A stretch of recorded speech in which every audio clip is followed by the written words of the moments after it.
Hi, I'm Dan Kimball with the Morgantown Area Chamber of Commerce, and we're pleased today to be hosting the 2015 candidates for City Council election here in Morgantown. We want to begin by asking you to remember to get out and vote. The election is in late April. We want your voice to be heard. But today, we want their voices to be heard. And so we've invited them to come in and share with us on some areas of economic development, community infrastructure, and the future of Morgantown. We welcome them. We're thankful that they've taken the time to be with us. We hope you enjoy it. Our next candidate is Jenny Selin from the 4th Ward. So I'm Jenny Selin. I've been on City Council for 8 years. I am currently the mayor. I very much enjoy Morgantown. I enjoy the small businesses, the people, the rail trails, the whole lifestyle, and complete package of being able to be a Morgantown resident. My kids all went to school here, 3 of them, graduated from Morgantown High. I previously was on the Planning Commission, which I very much enjoyed, so I got a nice flavor of the businesses and people who want to develop here and the residents who want to improve their homes. I think that our quality of life, our ability to have a low unemployment rate, sometimes the lowest in the country, has made us a real shining star in the small city category. And I am here because I want to continue that, and I want to make Morgantown the most livable, business-friendly, complete community that we can make it. Of the 8 objectives under the city transportation policy, which 3 do you feel are most important and why? Which responsibilities under those objectives do you favor the most to implement? So I would say that transportation is one of my key areas that I've been working on since I've been on council. The number 1 concern, I guess it's objective 7, is I would support changes to roadway networks to alleviate traffic congestion. And I think that that's something, no matter whether you take a bus or walk or drive a car, you are interested in alleviating traffic congestion, in being able to drive your car through town and being able to have people have access to businesses.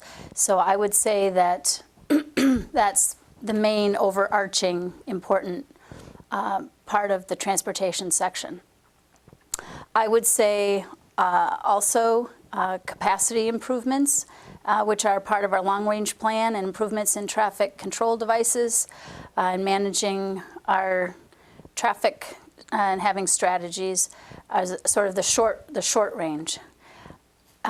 With not in the plan, but very much important in the transportation area, is paving, being able to develop resources to pay for paving both new roads and current roads in a current plan. All of the other areas that are in this transportation section I work on regularly. That would be buses, Grumbine Island, and working with WVU, biking, walking, improving truck routes, and particularly the airport. I'm on the advisory group to the airport, and we're working on a runway extension. So I just think part of being a modern and competitive city is having a comprehensive plan for transportation and really focusing on that issue. And I just heard about mufflers for Jake brakes. So I don't know how that fits in, but somewhere in there for residents' peace and quiet and Jake brakes being available on trucks, somewhere in there there's a solution for many transportation problems that we have. Of the 7 objectives under the city's communities, facilities, and services policy, which 3 do you feel are most important and why? Which responsibilities under those objectives do you favor the most to implement? So within community facilities and services, has a wide range of facilities and services. I chose some of the areas that I felt that we really needed to make improvements. Some areas we already have pretty much under control and are on a good path. The area of parks and recreation, when I speak to a group, almost every time someone asks about a recreation center, that the university has access to recreation and university employees have access to recreation, but that while we have a great parks program in Bow Park, we really need a pretty much a comprehensive recreation center, and that we need to figure out ways to funding streams to fund that, including rentals, sponsorships, financing of the capital projects, collaborations, working with private entities, all the different ways that you can pull together something of that scope and magnitude. Also, quality education programs and facilities. I think that no community can really call itself excellent unless you have an excellent education system, and that would include preschool, our school system, our countywide school system, and our university, and our other kinds of vocational programs. And I think that we need to work on communication. I know that I've participated in quite a few meetings with our education system in being cooperative and sharing facilities, and then collaborating on some new facilities and figuring out ways to work together on those as far as management and as far as funding. I think that the other thing is improving city services. I know solid waste collection is often a big issue, and that we need to improve their phone system, which we can't do, but we can encourage, and the collections, particularly during bad weather, and billing. Apparently, there's 800 residents that currently are not even signed up for service, and so that's something that the city has been pushing so that people are paying for the services that they use. Of the 7 objectives under the city's economic development policy, which 3 do you feel are most important and why? Which responsibilities under those objectives do you favor the most to implement? So under economic development, I think this is a very important area in Morgantown. We depend upon our businesses to help fund the city. We depend upon the businesses to provide the goods and services that citizens and jobs that citizens need. And so we need to one thing that a city can do to really promote economic development is promote investment in infrastructure. And we have a variety of methods of funding infrastructure and are currently expanding those and putting those in place, such as TIF funding. And that would be for funding particularly road improvements, other kinds of infrastructure, sidewalks, and considering the possibility of a user fee for roads and public safety. That's something that we may be considering in the future. As far as state and federal funds, I have personally lobbied with others to try to accomplish that with our local bill, and we've made a local commitment to match road funds where we can with state resources, and also trying to encourage federal resources, particularly on University Avenue and Green Bag Road we've been working on recently. Then providing desirable locations for business expansion would be the second area. And we currently have quite a few, for a fairly built out community, we have quite a few resources and locations for businesses and expansion. The Wharf could accommodate more retail, office, restaurant and housing. The Airport Technology Park is just coming online, and we need to get more infrastructure in there so that we can accommodate some of the larger businesses and the businesses that might want access to transportation, for instance, at the airport or the highway. Ridgewood Avenue, there's a TIF in that area that's new, and that could accommodate housing and retail. Sunnyside, we have been working on for many years, and I've been part of that initiative. Saberton, we're just starting to allocate some money to make some improvements in Saberton, and have some listening sessions in Saberton to find out what business owners would like to see there. And the same thing goes with Evansdale. I think we need to make sure that we're looking at all of our business locations. And then 5.7 I have here, non-resident infill, trying to figure out ways wherever we do have the possibility of inserting businesses next to residential areas and in other infill situations, making sure that we're doing that. And then the last area, retaining and growing existing businesses is very important. That's often been one of our methods here, has been to accommodate expansion in our business areas. And I think we need to continue that for space for sale and lease and accompanying transportation improvements to foster growth. In what way would you build trust between the city council and those who elected them, between council and WVU, between the developers and council, between the State Division of Highways and council, between trucking companies and council, between community services, fire, police, and the community and the university? So I looked at this as an overall issue of building trust, and I think that one thing that an individual council person can do is to be available by cell phone and by email, and making sure that we, as best we can, have at least one of us answer any kinds of questions that people may have. Another way of building trust is attending meetings, and also I would say from a mayor's point of view, making sure that we're setting up meetings as well, and to make sure that we attend the groups that we're on, like I'm on the Convention and Visitors Bureau or the Airport Advisory Group, and then also attend meetings that a person doesn't happen to be on. So that can work for a citizen, and it can work for a council person, so that we're familiar with the different groups and what kinds of initiatives they're working on. Also, building trust is when we're running a meeting, allowing everyone to speak and encouraging people to come. So whenever I speak to a group, I remind them they have the opportunity to come and speak at any time at council. They also can schedule meetings, and then conducting business in a way that meets the needs of multiple stakeholders. So considering who's not at the table. So if we're talking about an issue, whatever the issue is, the person who we may be talking about, or the business or the area of town we may be talking about, we need to make sure look at who is not at the table and try to make sure that we're including them.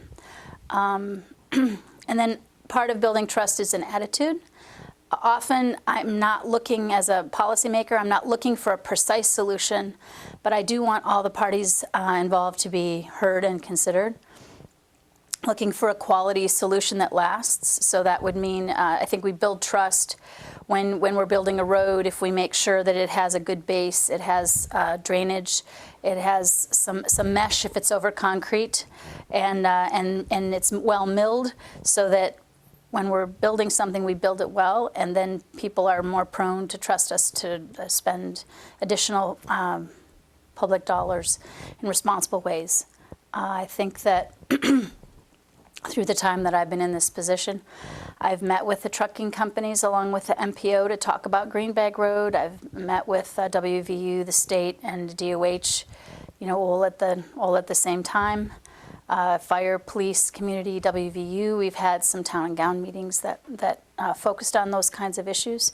And I think today's exercise is another way of building trust, that we're willing to come out here and answer questions and make our views available so that people can respond to those.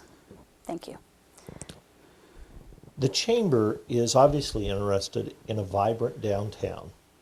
What ways do you believe the downtown can move forward to further enhance business development while being the welcoming point of our community to attract people to shop, dine, and engage the arts community?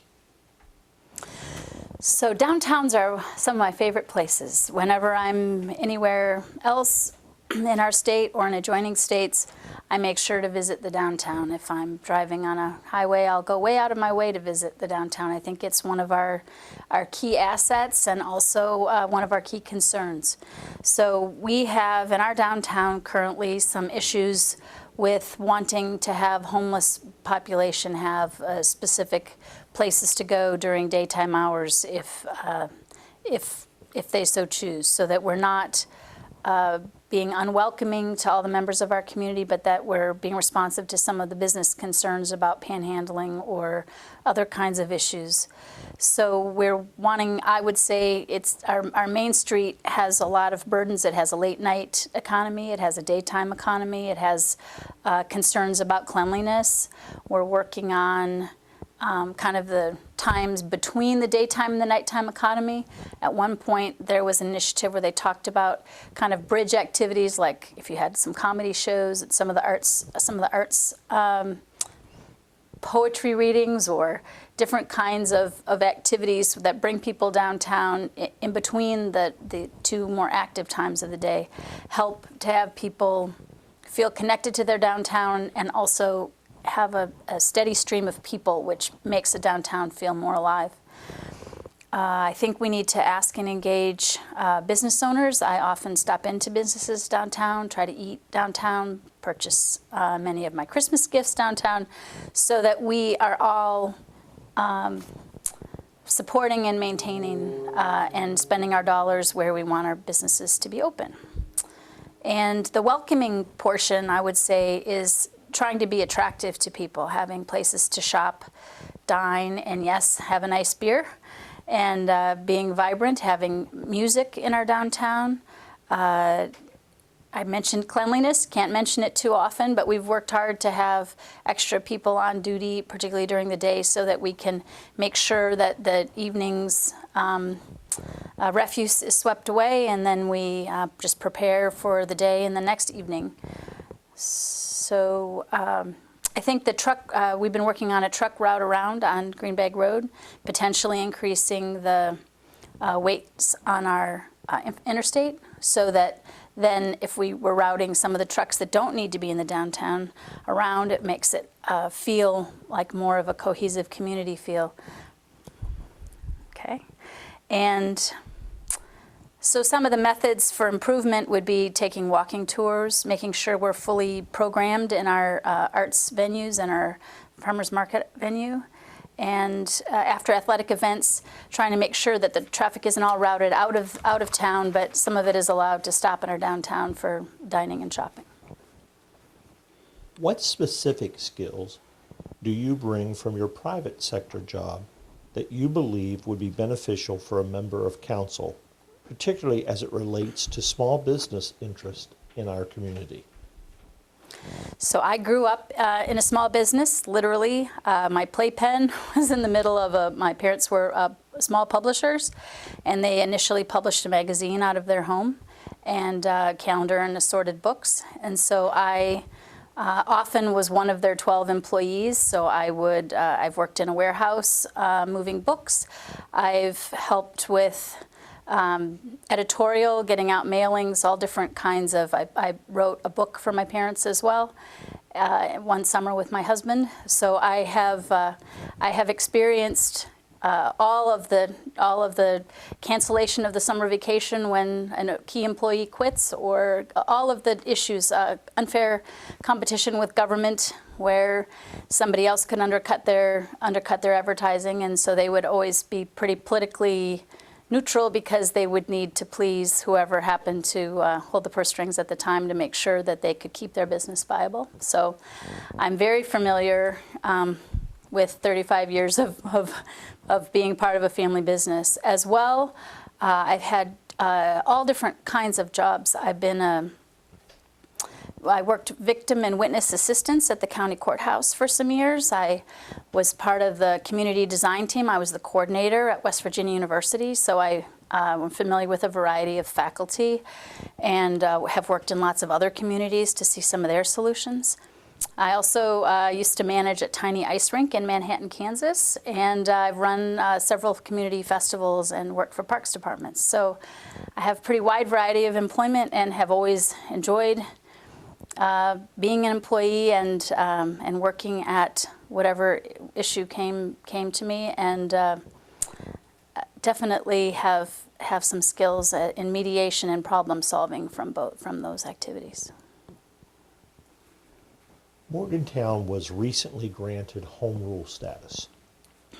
How would you utilize the powers of home rule to improve our community? In particular, would you use the taxing power? And if so, what would you use the funding to address? So home rule is a great opportunity, and it also has some limitations. So some of the benefits that we have been working on, or some of the initiatives in Morgantown, have been most recently working with empowering our fire marshals to have some enforcement powers, and that would make a big difference when we're trying to combat some of the fires that are post-game or joy of spring activities. And so we're trying to also prevent that. One of the other initiatives was porch furniture needing to be not of the upholstered type. And so that's something that has recently been going through. Also a technology fee in our courts to make sure that our courts are up to date and current, and employees don't have to re-enter the data that they bring in every day. Also, and different kinds of initiatives that promote efficiency, so not having to go through multiple steps to be able to effectuate something pretty simple. So we've done quite a few of those. I think we've also learned from other communities, and some of the other communities that have had home rule, their items have been adopted by the legislature, and so then they're available to all communities in West Virginia. So I'm hoping that some of our initiatives will spread the same way.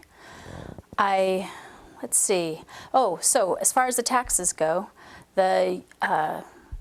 we've been considering whether we want to initiate sales tax, which would be under home rule, and that would be up to a 1% sales tax. It's a limited thing, and we would have to lower B&O taxes to not to completely balance it, but to lower the impact. But the 1% sales tax would mean that visitors and employees, rather than just residents, would be paying for city government. And I would say for roads would be my top purpose. We need $1 to $2 million a year in additional revenue for roads, just to be able to pave them all within a reasonable period of time.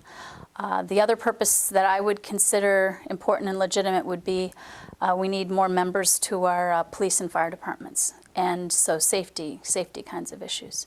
I think that if we were to look at transportation and we were to look at safety, that we would be fulfilling our purpose here. So thank you to the Chamber for spearheading this and allowing us this time, and I appreciate this opportunity. Thank you for being with us today. Thank you.